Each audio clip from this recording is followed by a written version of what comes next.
Olá a todos, bem-vindos a mais um episódio do Building the Future AI Portugal Podcast, o podcast onde abordamos diversos temas ligados à inteligência artificial e à aprendizagem máquina. O meu nome é Marco António Silva e vocês já conhecem os meus amigos habituais nestas conversas, o Vítor Santos. Olá, Vítor. Olá, bom dia a todos. Bom dia, Vítor. E o José António Silva. Viva, Zé Tó. Olá, bom dia. Viva, Zé Tó. Hoje tentamos trazer aqui um tópico mais atual, dada a conjuntura sociopolítica em que vivemos mundialmente, mas em particular aqui na Europa, confesso, temos visto muito mais nas notícias hoje em dia, derivadas à guerra de, se calhar, da Ucrânia também, e não só, mas já tem havido também muitas menções anteriores, mas agora mais. O que nós conseguimos efetivamente fazer com a inteligência artificial para oprimir uma população pela informação e o controle que estes sistemas permitem ter. Até mais recentemente aqui em Portugal, com a decisão de revogação pelo Tribunal Constitucional da Lei 79/21, muito conhecida também agora pela Lei dos Metadados, apesar desta lei estar formulada de uma forma muito focada no combate ao cibercrime, à fraude e ao terrorismo, o que trouxe para a mesa foi uma discussão sobre os direitos e liberdades individuais que possam ser violados pela utilização destes metadados. Por todas estas razões sentimos que era importante debater exatamente o que é o risco efetivo destas tecnologias virem a desevoluir ou não a sociedade para uma sociedade mais oprimida. E acho que será sem dúvida um episódio que vocês não vão querer perder, porque mais atual que isto agora é um bocado difícil. Eu partilho um bocado a minha opinião sobre, mais genericamente, o que é possível fazer aqui de inteligência artificial. Nós usamos a inteligência artificial para fazer monitorização de N coisas, não é? Hoje em dia, e é uma das vantagens, é o verdadeiro Big Brother, não é? Que consegue olhar para todos os dados, seja de que problema for, todos ao mesmo tempo, com a mesma importância e com um grau de certeza que já não é desprezável e certamente maior do que o humano. E acho que isto aqui, dito assim, tirando se calhar a palavra Big Brother, que está aqui um bocado associada de uma forma negativa, até é uma coisa extremamente positiva que a tecnologia conseguiu fazer e conseguiu chegar aqui a um ponto onde nós humanos podemos confiar que estamos seguros, está alguma coisa a ver este sistema. E seguros não é individualmente, o sistema todo está seguro. Então, pode ser o que vocês quiserem que seja um problema complexo, uma fábrica, uma central nuclear. Estas guardas de inteligência artificial evitam um erro humano e, principalmente, com a escala de dados que nós temos hoje em dia para alguns destes sistemas, melhoram claramente o output desse sistema. Por isso, a inteligência artificial feita de uma forma genérica, olhar para dados, é uma coisa muito positiva e tem sido usado desta forma. E com esta nota positiva, faço o contraponto que é isto facilmente descambaria, não é, para monitorizar com outra intenção e com o meu outlier deixou de ser o erro e passou a ser a liberdade, não é? É exatamente o mesmo sistema que está à procura de quem é que é contra o que eu acho ou o que eu considero que é errado. E atenção, a minha opinião de errado pode ser muito lata, não é? O algoritmo é inócuo nisso, não quer saber se o que ele está a fazer é justo ou é injusto, simplesmente é o objetivo, este é como eu sou medido. E a partir desse momento eu posso lhe dar uma cenoura diferente que vai oprimir todos os meus pontos de dados, que podem ser pessoas, e que pode violar então com isso os direitos individuais. Por isso eu acho que é um bocado este o mote.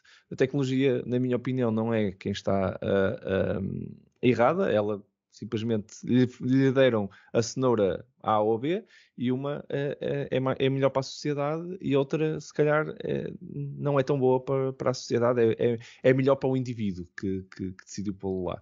A questão é, temos que debater mais isto, que é onde é que começam essas liberdades e onde é que acabam, e quais são os ganhos que nós tiramos, porque todas as vezes existe um ganho, existe um objetivo potencialmente nobre, que depois tem um resultado menos nobre. Não sei qual é a tua opinião, Zé Tó, passando para ti, sobre este tema. É um tema complicado, sem dúvida, e obviamente toda a gente está preocupada com problemas relacionados com segurança, e normalmente a segurança até acaba por ser sempre o trigger, não é? A partir do momento em que acontece qualquer coisa bastante grave, a opinião pública toda facilita e cede em largar de alguns dos seus direitos para poder viver mais descansado ou acreditar que o sistema consegue proteger de uma maneira diferente. E portanto, e já falamos, e o Marco falou, já me contou a história também do que aconteceu em Londres, com os acidentes de terrorismo, e como é que a partir daí, não é, isso teve uma influência enorme em todas as políticas que vieram a ser implementadas a seguir, de monitorização com câmaras de vídeo no meio da cidade, com N outras coisas que se conseguiram fazer a partir dessas câmaras, como o controle do pagamento de taxas para os carros que entram no centro da cidade, etc. Portanto, há N coisas interessantíssimas, controle de tráfego, monitorização do fluxo de tráfego. Portanto, há drivers muito interessantes para fazer com estes dados. O papel aqui de quem está a legislar e os seus objetivos é que é a parte mais preocupante em todos estes processos, não é? Nós facilmente podemos evoluir para uma sociedade em que o regime controla quem é que pode falar, quem é que não pode falar.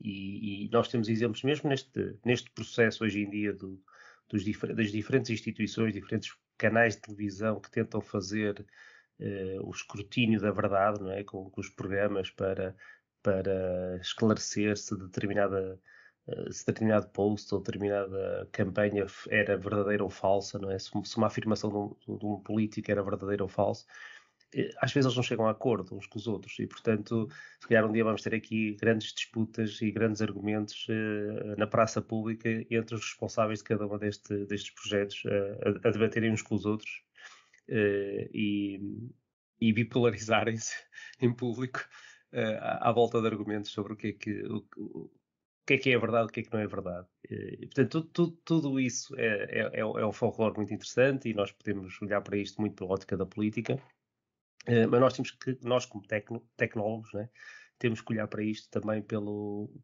pelas fundações que estão a ser montadas, que impacto é que isto vai ter, esses dados, onde é que eles estão, a quantidade de dados que estão acessíveis, como é que estão acessíveis, e o que é que pode ser feito com isso. E nós sabemos que as máquinas têm uma capacidade enorme de processar este tipo de informação e podem claramente tirar partido disso para construir outras camadas de dados. O caso da associação, de quem é que esteve com quem, em que dias é que as pessoas estiveram juntas num determinado café ou restaurante, etc. E que ilações é que podem tirar disso, já começa a assustar, já começa a soar mesmo a Big Brother, não é? Portanto, já parece o 1984, não é? E, portanto, a partir daqui a coisa é perigosa. A tecnologia permite fazer isso. O facto de isto estar centralizado num organismo de responsabilidade direta do Estado é ainda mais assustador é para a população. E para a população, se calhar com os nossos valores, não é? Porque em determinados regimes isso é perfeitamente aceitável, não é? Nós na China temos situações até de scores e de scores de bom cidadão, e coisas muito já completamente automatizadas em que a sociedade já vive naquele modelo e portanto, querem andar de avião, portam-se bem e não dizem mal do governo e pronto. É uma sociedade, pronto, e tem crescido muito, não é? Portanto, pelos padrões económicos e portanto eu só espero que a gente não tenha que copiar esses modelos para sobreviver. Eu acho que são excelentes pontos e agora que estava a pensar, fiquei a pensar também no 1984 do Orwell, George Orwell. George Orwell. E eu acho curioso que ele já é sem dúvida um visionário neste tópico e até nem me tinha lembrado dele assim direto para esta discussão e fizeste bem em introduzir. Porque no fundo o controlo é a base de toda uma sociedade que seja oprimida, tem que ter um controle e o Big Brother verdadeiro neste momento existe, não é? Já foi construído, se quisermos, é a tecnologia no fundo, e a forma como nós daqui para a frente decidirmos o que é que estamos dispostos a abdicar destas liberdades vai definir também os limites de boundaries desse Big Brother. E tu disseste bem, o exemplo de Londres para mim é dos exemplos que mais me marcou visualmente de ver que a sociedade lá mudou drasticamente quando a tua vida está em risco, não é? Quer dizer, quando é entre a tua segurança pessoal, física, de sobreviveres, de poderes entrar num transporte público e dizer será que eu chego ao destino ou se, não sei, alguém aqui tem uma bomba e isto vai explodir e pronto, eu se calhar não chego ao destino. Ninguém quer viver nesse mundo, então abdicaram da liberdade e meteram lá umas câmaras. E como tu disseste, né? Depois essas câmaras já que estão lá, depois dão para fazer outras coisas. Dá para fazer controle de estacionamento, pagamentos automáticos de quem entra e quem sai aqui. É só fazer o controle das matrículas e toda a gente depois leva com a fatura, porque as câmaras já estão lá. Mas o propósito daquelas câmaras nunca foi esse no início. O propósito das câmaras era a segurança. Depois de elas estarem lá, não é? Que costuma-se dizer, não é? Aquelas pessoas, quando damos um dedo, não é? Depois a pessoa puxa o braço todo. Pronto, foi o que aconteceu. Deram o dedo para ali e depois já agora posso capitalizar isto de uma forma. Isso já é um interesse pessoal. É um interesse pessoal, entre aspas. Não é de uma pessoa, mas é do Estado, no fundo, não é? Quer dizer, enquanto for para ter um trânsito mais justo e mais funcional, menos mal, não é? Pronto, quando é isso verdade. começar a ser usado para outros fins, que seja o controle da tal verdade, é que depois começamos a entrar nestes regimes em que quem não está alinhado com aquele regime pode estar a ser exposto ou prejudicado ou sinalizado de uma forma mais automática. Não é? Exatamente. Força, Vitor, força. Eu ia dizer que eu acho que vocês estão a falar no 1984 e eu acho que é incontornável voltarmos ao George Orwell e esse romance extraordinário de 1949 sobre a distopia. Sim. E isso faz todo o sentido. Aliás, é extraordinário.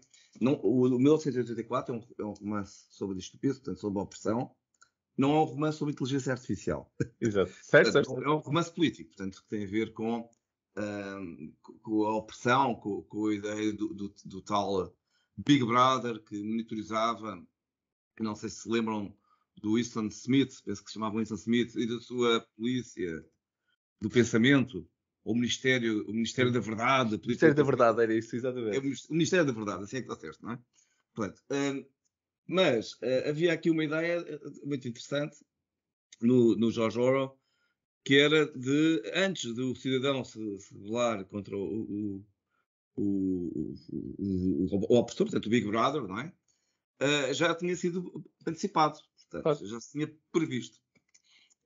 E, portanto, como já tinha sido previsto, era possível controlar e aniquilar, no fundo, a vontade desse cidadão de fazer fosse o que fosse contra o opressor. E mais, vejam só, o George Orwell propõe uma metáfora que é dita o New Speaking, ou a nova fala. E o que é que era isto? Bom, era uma espécie de cassete que se punha, influenciava-se as massas com uma espécie de cassete que passava a ser a verdade. Portanto, isso era o papel do Ministério da Verdade, era pôr a malta a falar a linguagem comum. Mas, de alguma forma, se nós formos comparar isso, o que está a acontecer com a inteligência artificial é mais ou menos a mesma coisa. Porque vejam o que aconteceu precisamente com as eleições, com o Cambridge Analytics e com as eleições nos Estados Unidos, não é? Portanto, basicamente, o que é que se foi fazer? Bom, foi-se extrair informação da vontade, através de sentimento de análise, da vontade das pessoas, perceber qual era o perfil e influenciar as pessoas para votarem numa determinada direção. Portanto, isto que não é mais nem menos do que a utilização da inteligência artificial na política do pensamento. Sim. E portanto, é isto. Eu queria dizer, mas antes só de ir mais a fundo nisto, queria só dizer que nós, nós somos os três engenheiros Portanto, nós, enquanto engenheiros, temos sempre aquela ideia, ou pelo menos eu tenho, acho que vocês também, da engenharia positiva. Portanto, nós achamos que é o contrário, que a engenharia é a utopia, ajuda à utopia, à realização, à felicidade. Portanto, temos sempre não a opressão. E isso eu acho que é realmente uma ideia um pouco ingênua, porque, na verdade, já falámos aqui muitas vezes no nosso podcast, tão depressa ajuda para o bem como para o mal, depende de quem está a utilizá-la. Contudo, há um enorme potencial da IA de fazer este tipo de coisas. E a metadata é algo que agora mudou um bocadinho. E daí também a questão mudou um bocadinho. Já agora, porquê? Porque antigamente a metadata tinha a ver com bases de dados relacionais, portanto era disto que nós estávamos a falar. Depois, ali nos anos 80, depois a metadata passou a ser o layer acima, portanto, o vulgo, os data warehouses, não é? Portanto, os datamarts. Mas agora a metadata não é isso. A metadata agora é uma coisa um bocado diferente. A metadata agora resulta da análise da Big Data. Portanto, eu olho para a Big Data e é o contrário. Aquilo está desagregado e eu vou extrair a metadata. E portanto, de alguma forma, isso permite-me sumarizar a data, os dados que estão dispersos nesta grande quantidade e usá-los para, cá está, para fazer uma política de influência. E, portanto, eu direi que o Zé Tó estava a falar e tu também, do 1984, eu direi que não há livro melhor para falar do que esse mesmo, não é? Exatamente. E não me estava a lembrar de outro, já agora do Aldous Huxley, O Admirável Mundo Novo, sobre outro assunto, enfim, mas também ligado à tecnologia e à revolução genética. Quem sabe se um dia destes voltamos a falar também da genética e do Aldous Huxley. Mas tu tocaste aqui num ponto bastante interessante, que é esta questão dos metadados. Nós, na realidade, são migalhas agora. Nós antigamente estávamos a discutir a estrutura e agora estamos a ligar as migalhas e temos capacidade de ligar as migalhas. Muito rápido e com uma perspectiva bastante precisa também. E atenção, big companies usam nós quisermos avançar um bocadinho mais para a frente em termos do que é que pode acontecer a seguir. Nós temos um caso de uma minoria na China de pessoas que não, que não estão alinhadas com aquele regime e determinadas pessoas, quando foram presas, por alguma razão, apareceram registros de todo o tracking do percurso dessas pessoas e, portanto, ali no momento em que era preciso arranjar desculpas para prender estes dissidentes, não é? Aquilo apareceu tudo. E, portanto, apareceu tudo porque está disponível. Basicamente, para os chineses, este tipo de dados já se colecionam na boa e, portanto, é fácil incriminar quem não está alinhado com este tipo de regime. E é aqui que começa a ser perigoso, porque depois também vamos ter a tal sociedade de pensamento único, não é? E que tipicamente está a proteger um pequeno grupo de pessoas que estão à parte e protegidas por essas ferramentas todas, não é? Sim, se calhar até foram eleitas. Deixa-me só dizer aqui uma coisa, falando em pensamento único, que vou fazer um meta-pensamento. O pior de tudo não é o pensamento único. O pior de tudo é haver pensamento único e tu achares que não tens pensamento único, tens o teu próprio pensamento, o teu livre-arbítrio, e não perceberes. Certo. Isso é que é o pior de tudo. Isso vimos nós temos a Cambridge Analytica, não é? Yeah. A Cambridge Analytica conseguiu fazer isso na forma como direcionava determinadas mensagens a subsets de opinião que as pessoas tinham. Hoje em dia, a Rússia estamos a ver isso nos mídias, não é? Quer dizer, ao garantir que tu só conheces uma narrativa e que te exponho à narrativa oposta que eu quero, tu sentes que tens duas opiniões, não é? Estás a ver o outro lado e estás a ver o teu e sempre do ponto de vista único, o que te faz, não é? Sentes-te informado. Olha, eu sei os dois lados desta discussão e por causa disso o outro lado está errado e este está certo. Agora, na realidade, tu não sabes a história toda, mas sabes a parte que importa para tu te sentires confortável com a decisão. Uma opinião. Para formulares a opinião que eu quero. Não é para formulares a tua opinião. Tu sentiste que formulaste a tua opinião, mas na realidade formaste a que eu queria que tu formasses. Eu acho que é mesmo esse o perigo. É isso mesmo, Marco. É isso que eu estava a dizer, exatamente. Tu pensas que estás a pensar pela tua cabeça, mas às tantas estás completamente influenciado. E nós sabemos isso. Vou dar um exemplo. Agora, obviamente, nós somos ocidentais. A questão das notícias da guerra da Rússia com a Ucrânia. Obviamente, nós tomamos partido da Rússia, não é? Claro. Mas também estamos a tomar partido de acordo com a informação que nos está a chegar. A malta que está na Rússia está a tomar outra opinião de acordo com a informação que Exatamente. está. E isto não é mais nem menos do que voltamos outra vez ao 1984. A mesma coisa, não é? Portanto, a formulação da verdade. A formulação da verdade. O que é verdade, não é? Mas nós devíamos achar que a tecnologia liberta, não é? Portanto, no sentido da utopia da tecnologia, que a inteligência artificial, utopicamente, poderia olhar para todos os dados do mundo e dizer, esta é a verdade, não é? Posso sonhar? Se calhar não consegue. Posso sonhar um bocadinho? Nós não podemos usar este tipo de coisas, por exemplo, para ajudar estudantes que estão com dificuldade e descobrir exatamente qual é o conteúdo e qual é a melhor forma para cada pessoa individualmente de aprenderem e conseguirem recuperar na escola?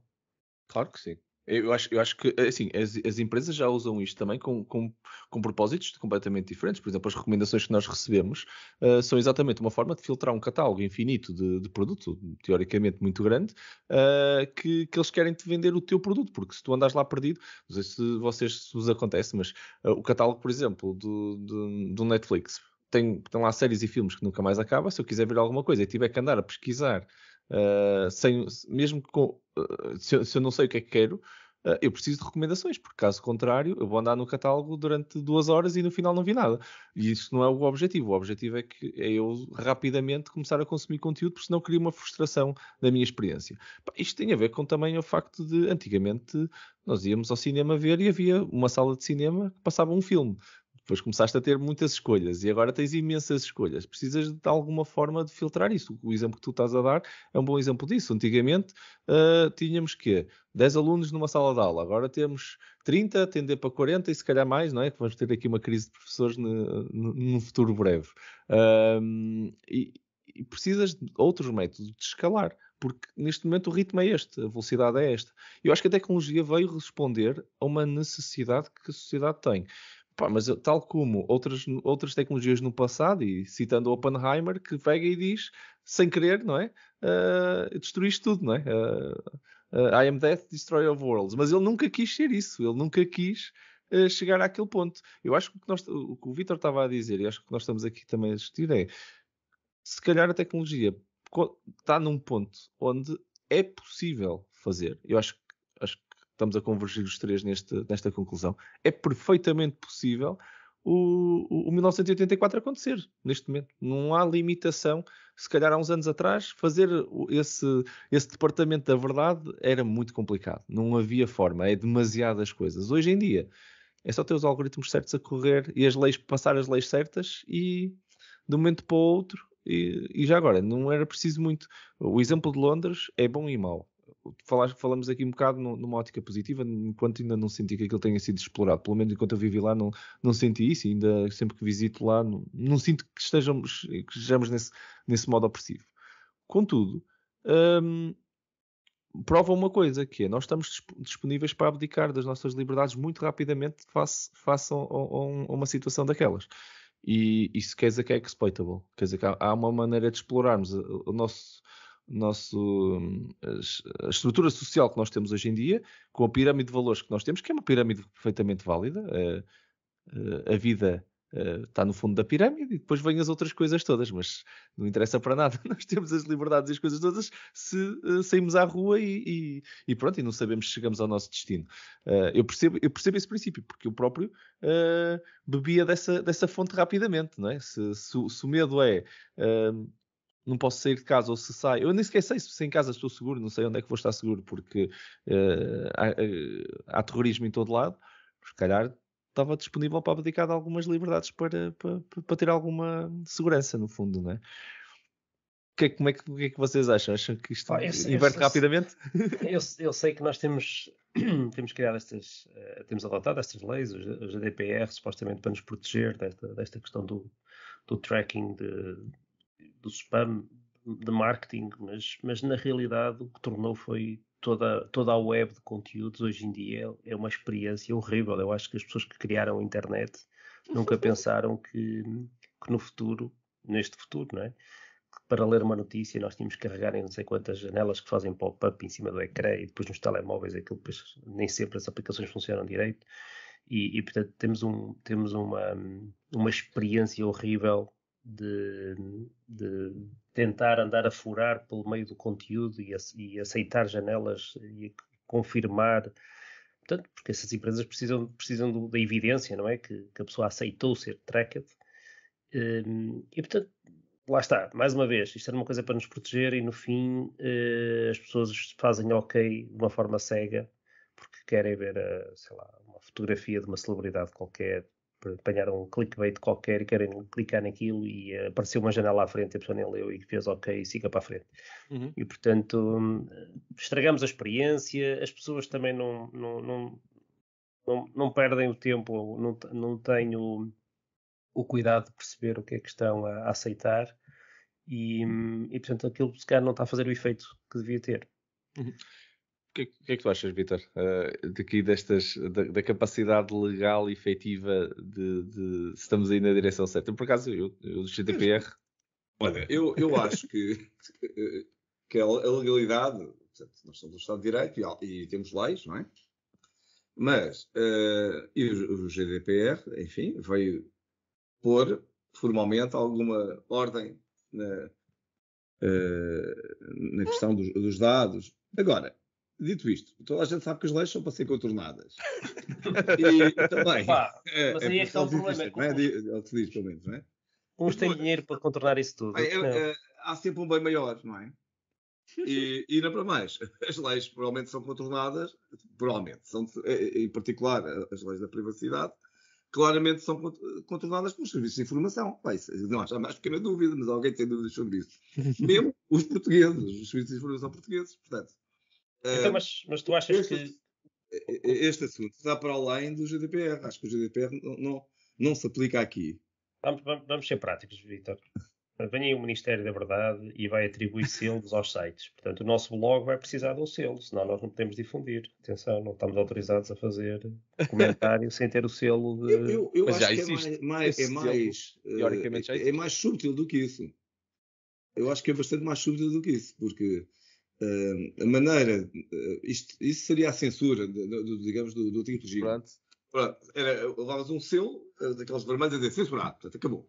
Mas isto agora não é bem assim. Tu podes ser censurado com cá está, sendo arrastando as multidões a censurar-te. Portanto, condicionando o pensamento das pessoas. Sim. E é isso que eu estava a dizer, que eu hoje estou aqui na distopia, não é? Como já estava aqui a dizer. Mas não há dúvida que, sabe-se agora, não é? Este exemplo do Cambridge Analytics é emblemático. O que acontece é que eles foram ver, foram ao Facebook das pessoas e ao Twitter perceber que quem, vamos imaginar, quem é fã, quem lê livros policiais e ouve ZZ Top e é fã de beisebol, tem 90% de probabilidade de ser republicano. Quem não sei o quê tem 50% de possibilidade de ser democrata. E com base nisso fizeram um marketing direto para essas pessoas. E portanto, agora tu vais dizer, bom, será que as pessoas perceberam que estavam a ser condicionadas a votar no partido A, B ou C? Mas a questão é que se tu fores censurado, percebes que estás a ser censurado. E ficas chateado. E dizes assim, bolas, então, o que é isto? Agora censuraram. Olha, o problema aqui, é por isso que eu estava a falar do tal meta-pensamento, é que tu podes estar a ser manipulado, a ser levado a pensar uma coisa, e nem das por nada.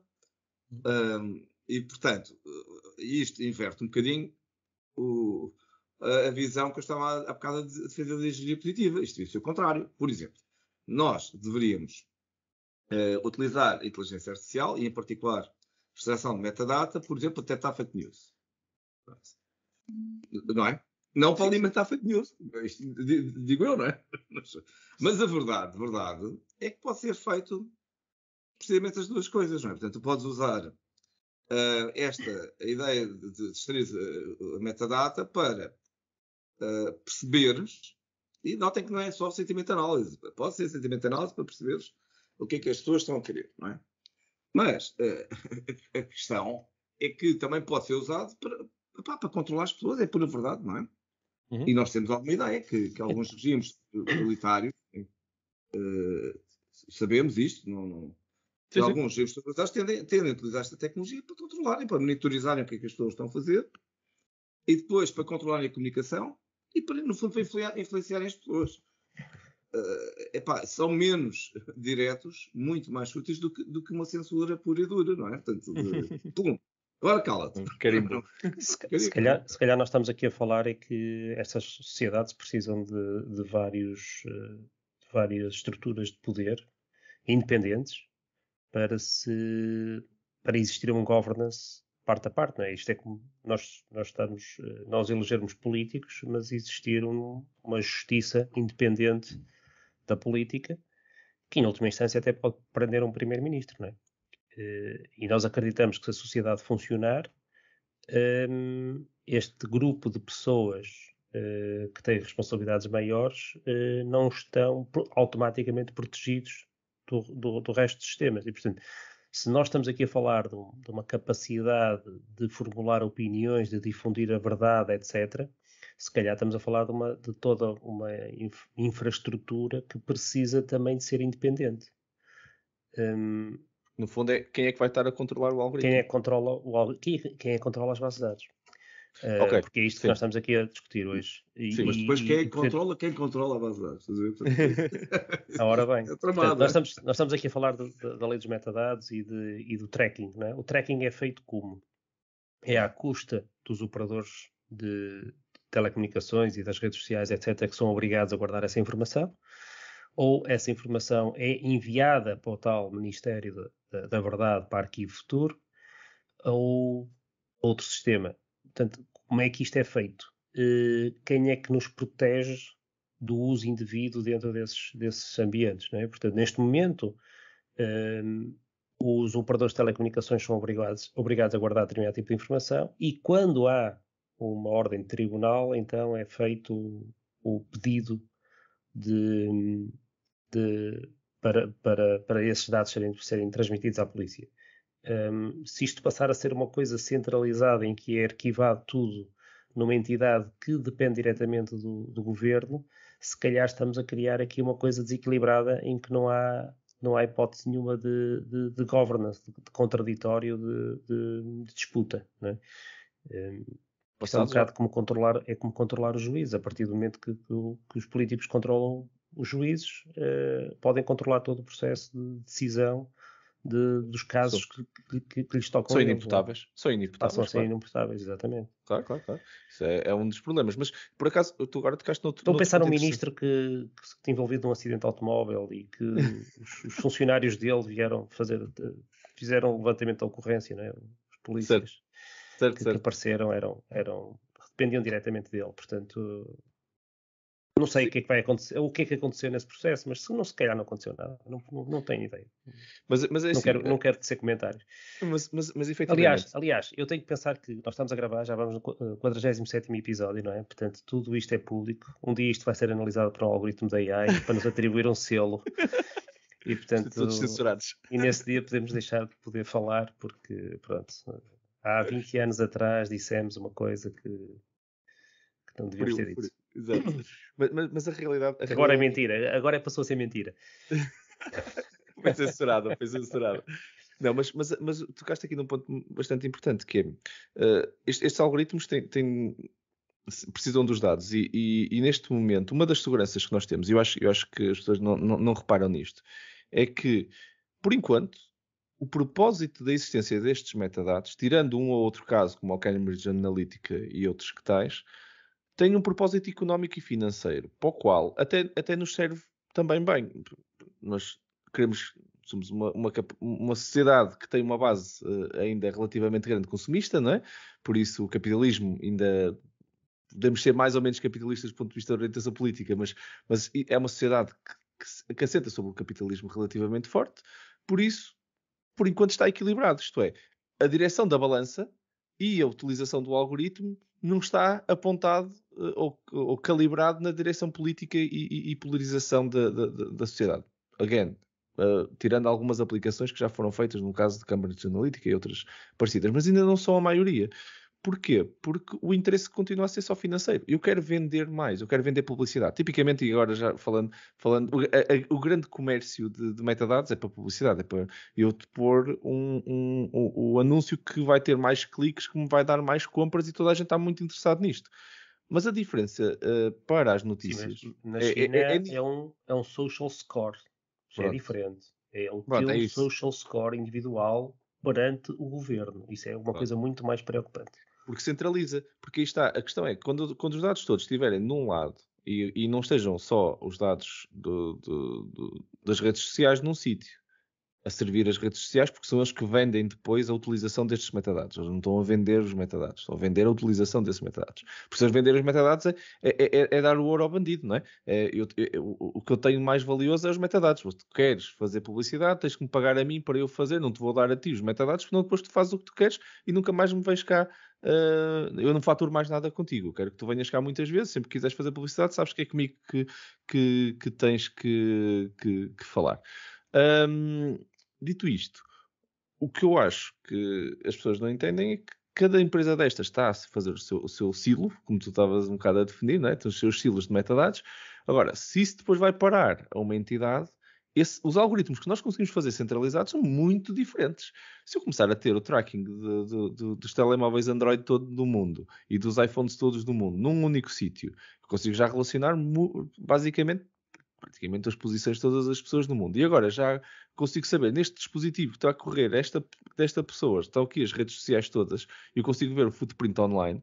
Bem, eu tenho o footprint físico e online daquela pessoa, tem muita informação que nenhuma empresa tem propósito de saber isto, nem consegue, nem pretensão tem, ou se calhar algumas podem ter alguma pretensão, mas não conseguem, mas um governo pode fazer. Eu acho que é isto que está a ser discutido, acima de tudo, na lei dos metadados, que isto é muito interessante para desmantelar redes criminosas, acredito. Tem um potencial brutal.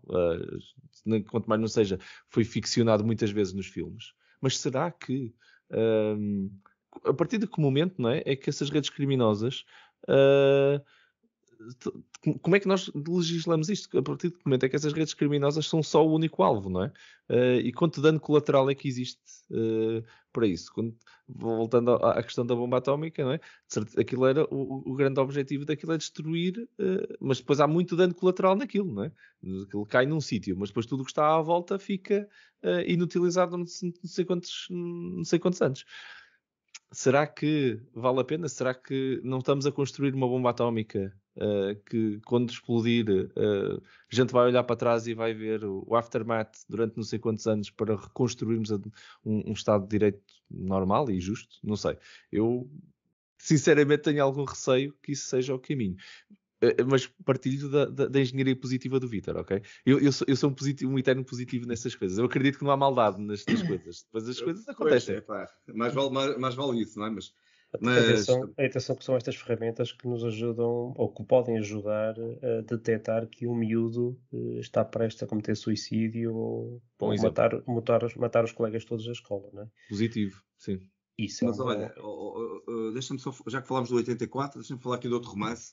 Por sinal, anterior ao 84, que é chama aquilo o Nós do Zamiatin. Exatamente, o Nós do Zamiatin, que é o romance que dizem que deu origem ao Admirável Mundo Novo e que deu origem ao 1984. Em que, precisamente numa lógica também de controle da população, o que é que defende o Zamiatin? Defende que o pior que pode acontecer ao homem é ter livre-arbítrio. Portanto, o homem quanto menos o livre-arbítrio tiver, mais feliz és. Portanto, é um bocadinho, se tu fores pensar no que estavas a acabar de dizer, Epá, alguém decide suicidar-se. Bom, mas isso é livre-arbítrio. Vamos lá tentar isto, que é para ver se ele não se suicida.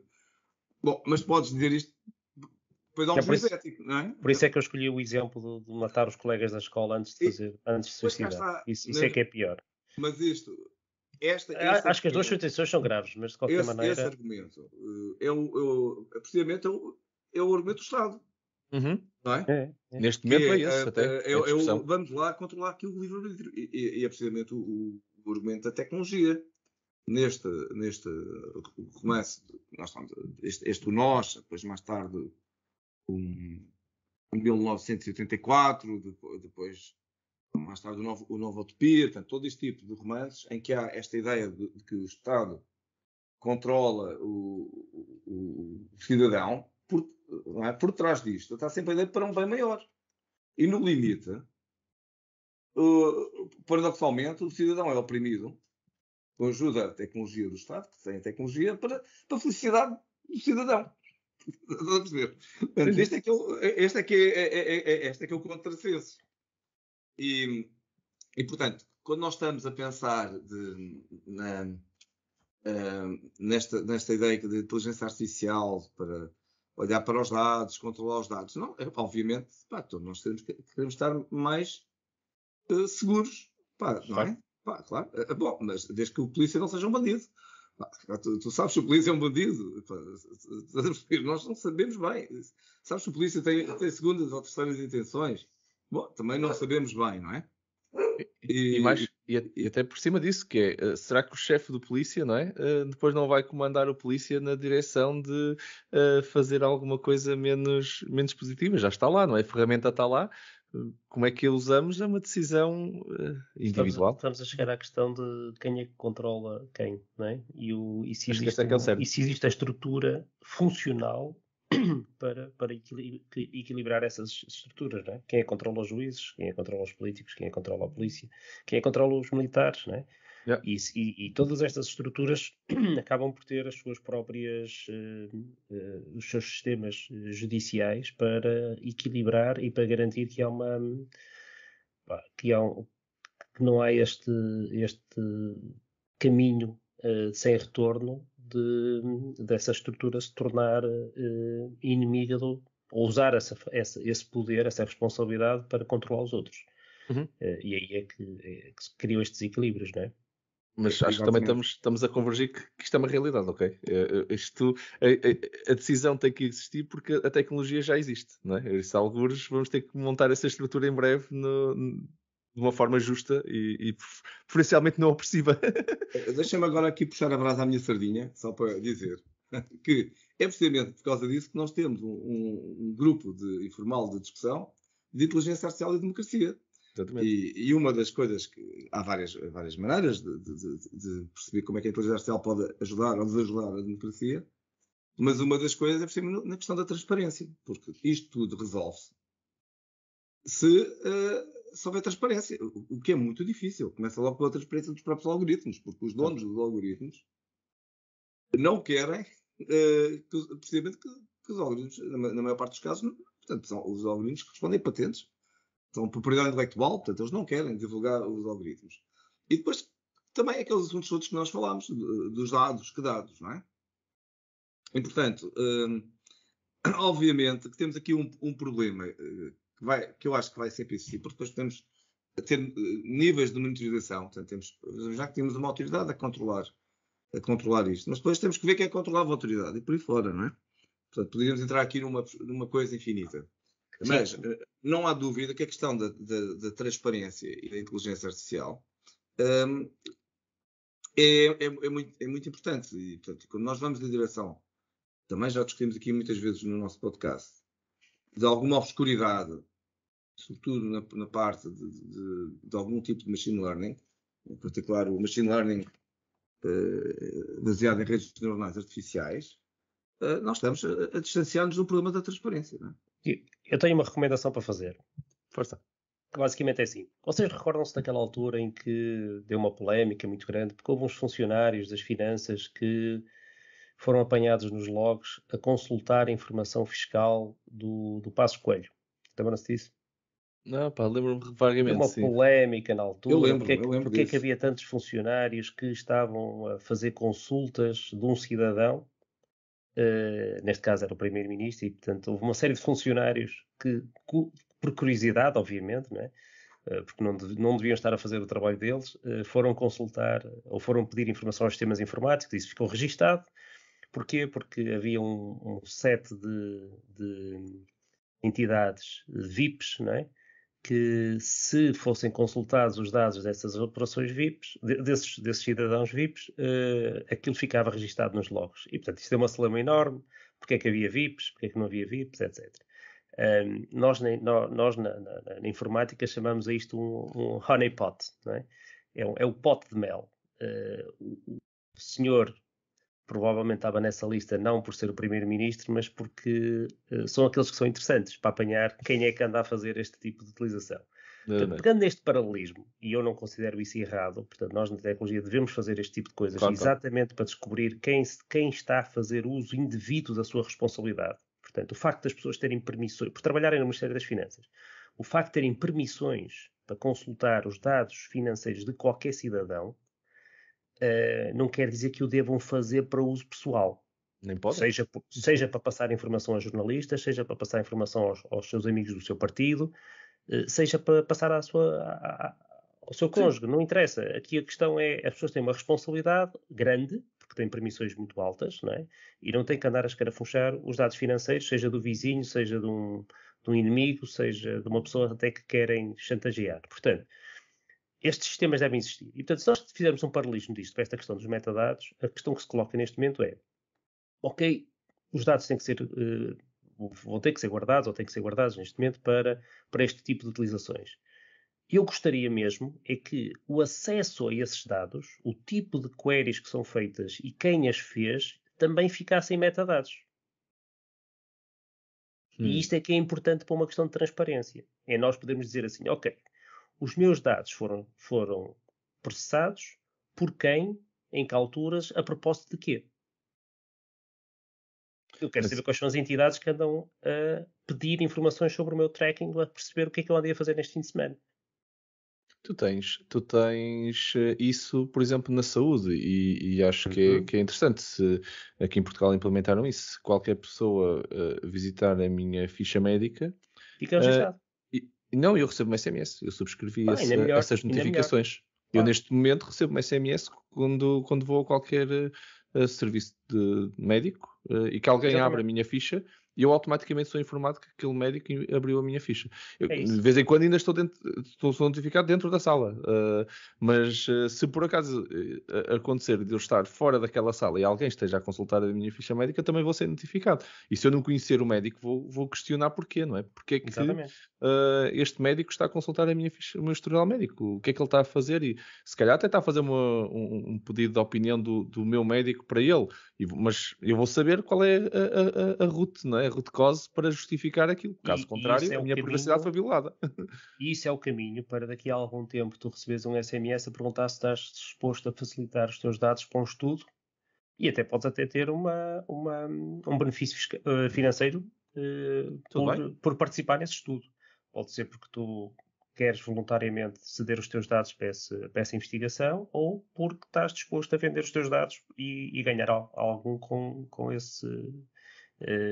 essa partilha de informação para um laboratório, para um estudo que está a ser feito, não é? Mas aí é onde eu acho que também é o último ponto que faltava dizer aqui na nossa discussão, que é, eu sou notificado quando as pessoas fazem isso. E para esse estudo é o quê? É uma pessoa que vai fazer a análise de dados e ele consultou os meus dados, ou é um algoritmo? Não, estás a perceber. A partir do momento em que é um algoritmo, eu não sou notificado todas as vezes que os meus dados foram varridos por um algoritmo. E não sei se não estão a ser agora.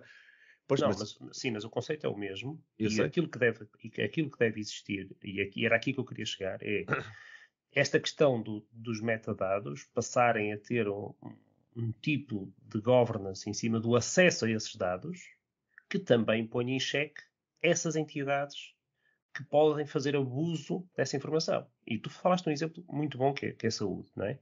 Uma coisa é tu explicitamente autorizas um determinado laboratório a usar os dados que tu tens numa entidade, num hospital, no SPMS, na entidade que for, tu autorizas explicitamente que esse estudo use os teus dados. Outra coisa completamente diferente é essa entidade, até pode ser uma entidade que vendeu esses dados dos próprios pacientes. E aí temos uma violação grave do GDPR e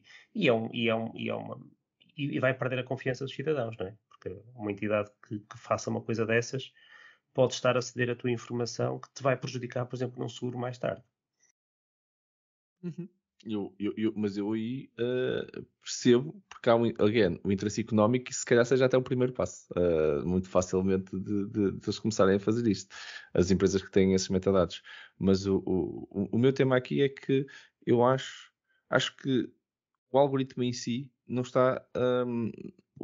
o acesso não limita o algoritmo ainda. Nós estamos a falar ainda legalmente e o tema está todo ainda à volta das pessoas e não do acesso para uso dos algoritmos.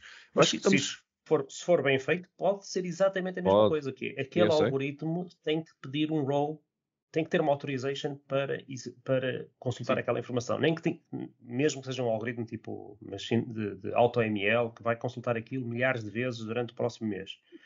A questão tem que inicialmente pedir essa autorização. E essa autorização não pode ser a entidade que tenha base de dados que unilateralmente decide, não, eu vou vender estes dados para este estudo e, portanto, vai haver aqui uma terceira entidade que não foi autorizada pelo cidadão, pelo paciente, a ceder essa informação, mas está a ser cedida. E isso é que é bastante mais preocupante e nós, entidades que estamos nestas áreas e que estamos a fazer este tipo de projetos, temos que nos reger aqui por algum código de ética. Código de ética, exatamente. Para também estarmos atentos e as pessoas que estão a trabalhar nestes projetos terem formação e perceberem que tipo de implicações é que tem este tipo de utilizações, para percebermos quando é que estamos a correr aqui riscos, perder a confiança dos nossos clientes e parceiros, não é? Totalmente de acordo. É assim, nós já vamos bastante longos hoje nesta discussão. Esta discussão prometia e realmente entregou, mas se calhar vamos guardar aqui algumas coisas para voltarmos a esta discussão no futuro, de certeza que vai haver mais oportunidades, e avançamos agora para a nossa rubrica.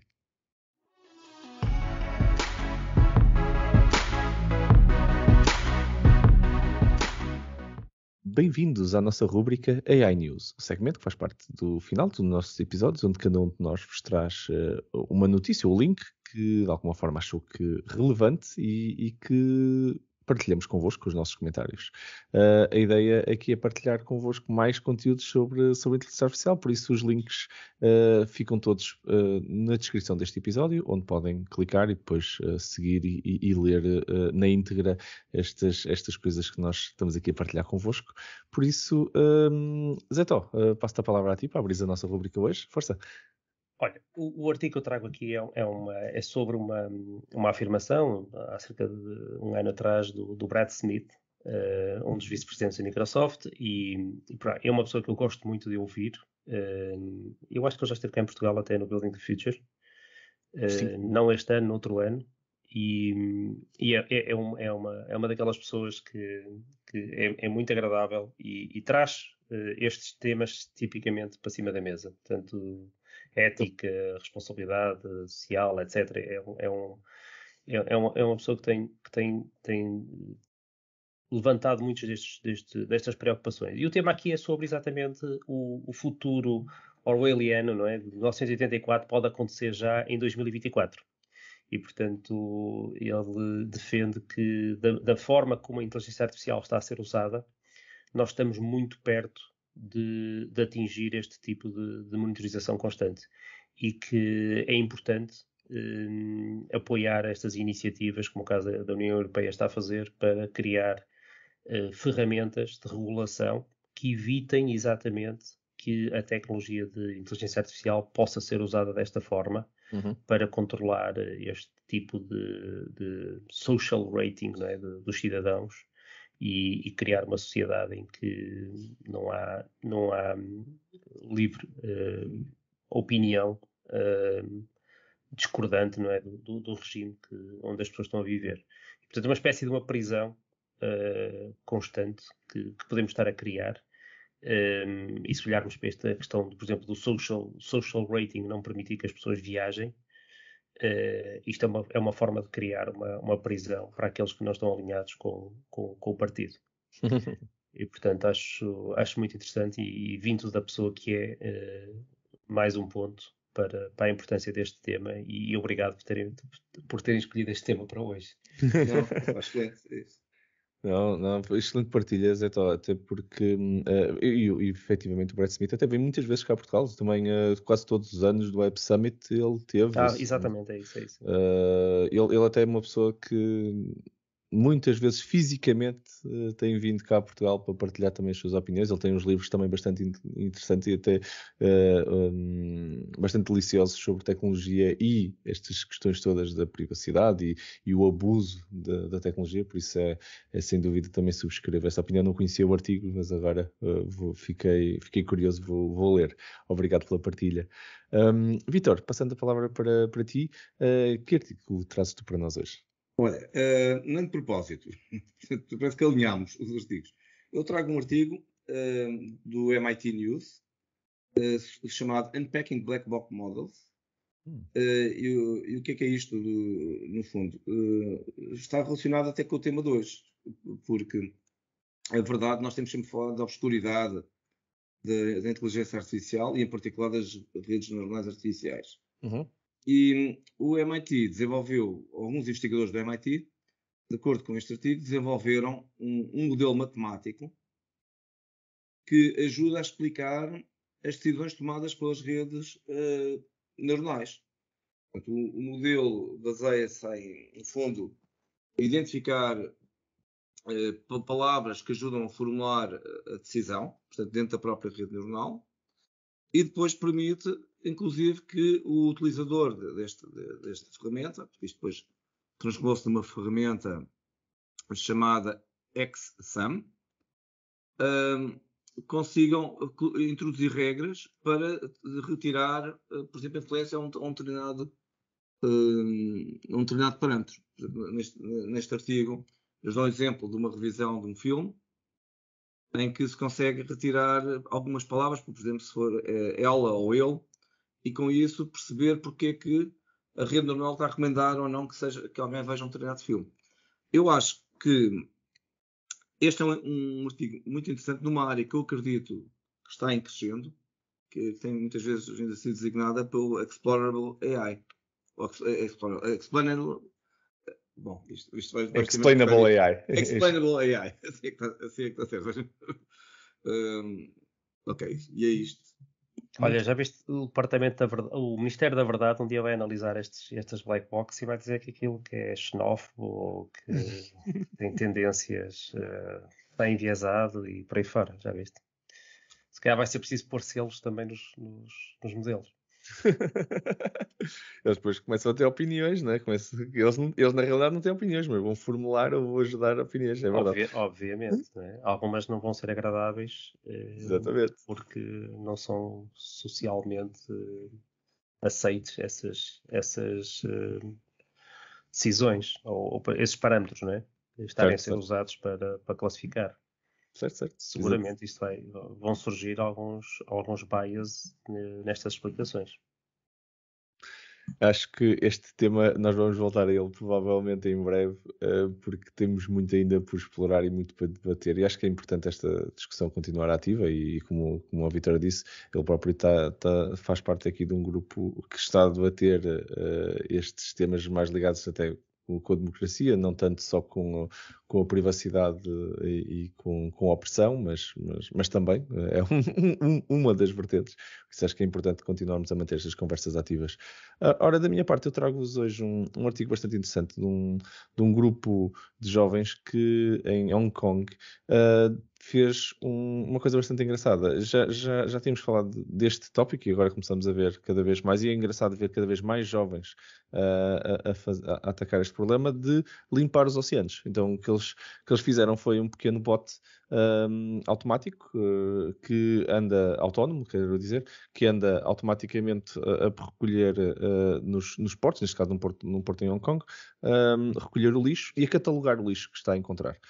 Isto porque eles também teorizam não só que o tema não é só encontrar e apanhar o lixo, mas também o problema, ou a base do problema é conseguir classificar e entender de onde é que o que é que está a ser apanhado, como é que depois conseguimos e onde é que foi apanhado cada tipo de lixo. Encontrei este tipo de lixo neste sítio, aquele tipo de lixo naquele sítio, para que consigamos, de uma forma mais consistente, melhorar a qualidade dos oceanos. Eles também teorizam que fazer isto nos rios e nos portos, onde é fácil acesso, que vai ter ripples, não é? Para o oceano, que é muito grande, para andarmos a pesquisar desta forma, mas se formos a estes pontos, estes hotspots onde muito do lixo sai e chega ao oceano, vamos resolver o problema do oceano pela sua origem, no fundo. É interessante, eles desenvolveram o seu protótipo, já vão com a segunda versão e tem aqui um bocado a história deles e de como é que isto tem andado a se transformar, no fundo, num produto de uma equipa bastante jovem a atacar um problema bastante nobre. Eu acho que, pronto, merece aqui destaque. Dei uma vista de olhos, tem os vídeos, tem fotografias, está muito a giro o artigo. Sem dúvida. Eu queria aqui dizer que um destes dias temos que pensar em fazer dedicar um podcast à parte da inteligência artificial e sustentabilidade.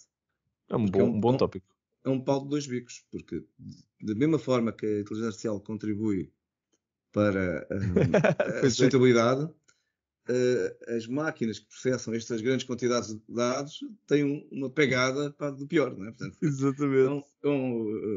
Os clusters de computadores que nós precisamos para treinar estes algoritmos, que nós todos gostamos, são muito complicados do ponto de vista de poluição. Portanto, é um tópico que é um pau de dois bicos. Sem dúvida, bom ponto para ficar aqui na calha. Os nossos ouvintes também podem comentar à vontade, porque pronto, nós depois havemos de chegar a ele, sem dúvida. Obrigado pela partilha, Vitor. E assim terminamos mais um episódio. O meu nome é Marco António Silva e vocês estiveram a ouvir ao Building the Future AI Portugal Podcast, o podcast que vos fala sobre inteligência artificial em conversas informais e cheias de conteúdo. Um enorme obrigado por mais uma conversa ultra interessante aos meus amigos nestas conversas. Ao Vitor Santos, muito obrigado, Vitor. Muito obrigado, grande abraço a todos. Grande abraço, Vitor. E ao José António Silva, muito obrigado, então.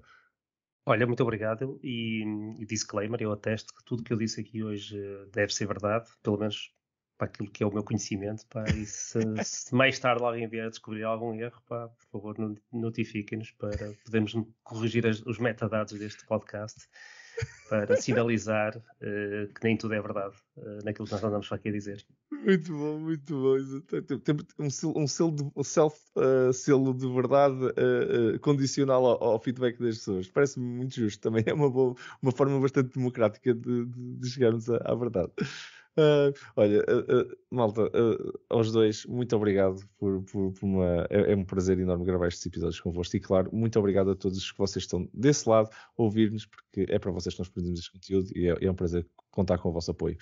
Caso tenham algum tema que gostassem de ver discutido nos próximos episódios, sugestões ou comentários, feedback, é tudo bem-vindo, é só fazer-nos chegar um e-mail para podcast@buildingthefuture.pt.